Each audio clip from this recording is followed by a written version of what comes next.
Hello and welcome to CVTV News, brought to you by Germanna Community College. Deedra Haven, my co-host, is still on assignment and will return next week. Well, there's a warning from the Stafford County Sheriff's Office. They've issued a warning on Friday, April 22nd, about a phone scam involving individuals who pose as members of law enforcement in an attempt to steal money by asking victims for payment via gift cards. In one case, according to the Stafford County Sheriff's Office, a woman reported receiving a call from someone claiming to be from the DEA, that's the Drug Enforcement Administration. She was told her social security number had been linked to a drug trafficking incident in Texas and that she needed to put money into a safe card to protect herself. The woman was told to buy $2,600 worth of gift cards and then provide the card information. She did as instructed and didn't realize it was a scam until the gift cards had been redeemed. Perhaps police urge residents who suspect they may have been scammed to call 540-658-4400. That's the telephone number for the Sheriff's Department. Last month, the DEA issued its own warning about such scams. The reported scam tactics are continually changing, but often share many of the following characteristics. Callers use fake names and badge numbers, or alternatively, names of well-known DEA senior officials. The tone of the calls is urgent and aggressive. Callers refuse to speak or leave a message with anyone other than the person for whom they are calling. Callers threaten arrest, prosecution, and imprisonment. And in the case of medical practitioners, revocation of their DEA numbers. They need that to prescribe drugs. Callers demand thousands of dollars via wire transfer or, in some instances, in the form of untraceable gift cards taken over the phone. Callers falsify the number on caller ID to appear as a legitimate DEA phone number. Callers will often ask for personal information, such as social security number or date of birth. When calling a medical practitioner, callers often reference national provider information numbers and state license numbers. They also claim that patients are making accusations against the practitioner. It's important to understand, this is very critical, that DEA personnel will never contact practitioners or members of the public by telephone to demand money or any other form of payment. DEA will not request any personal or sensitive information over the phone. Notification of a legitimate investigation or legal action is made via official letter or in person. Remember that. Impersonating a federal agent is a violation of federal law. It's a crime.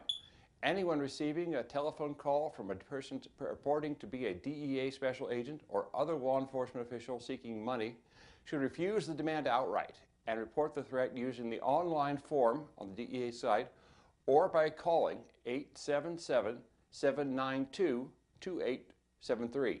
Reporting scam calls will greatly assist the DEA in investigating and stopping this criminal activity.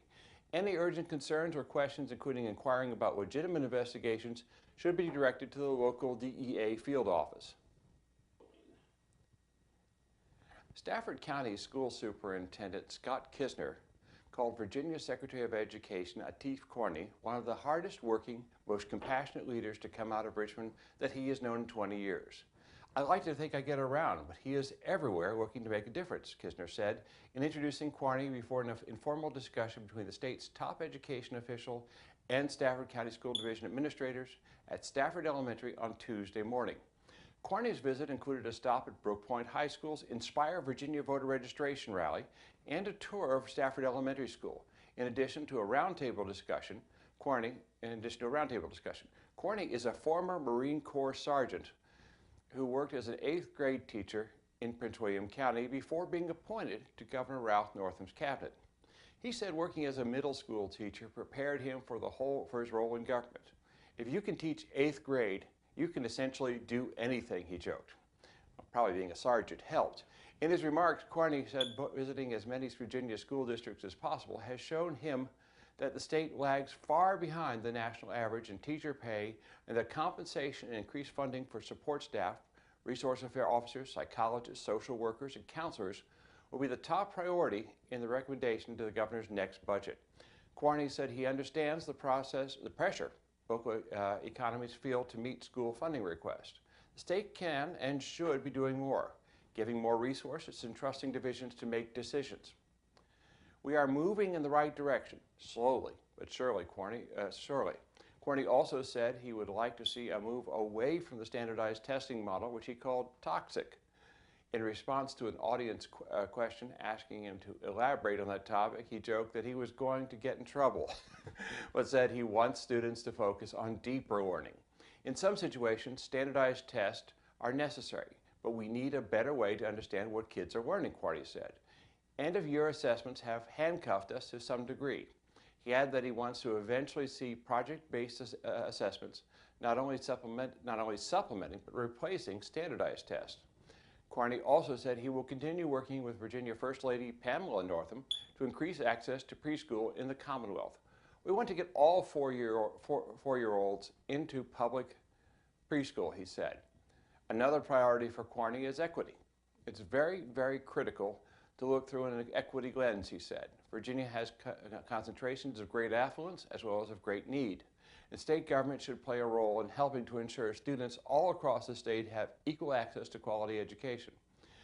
One way to achieve this is by putting experienced teachers, rather than first-year teachers, into schools with high needs. Teachers have told him that this would require a significant salary increase, as much as 15 to 20%. It's an investment we have to make, and it's not a burden we want to put on the localities. The Board of Education is considering putting out a recommendation for a stipend, a special extra salary. Qarni ended his remarks by asking educators to continue advocating for themselves and their students.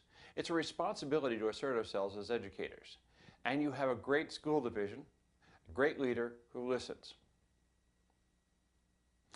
Twice during its April 16th meeting, the Stafford County Board of Supervisors first decided to set a tax rate of 99 cents per $100 of assessed value. Then they voted 4-3 to do so. That was close.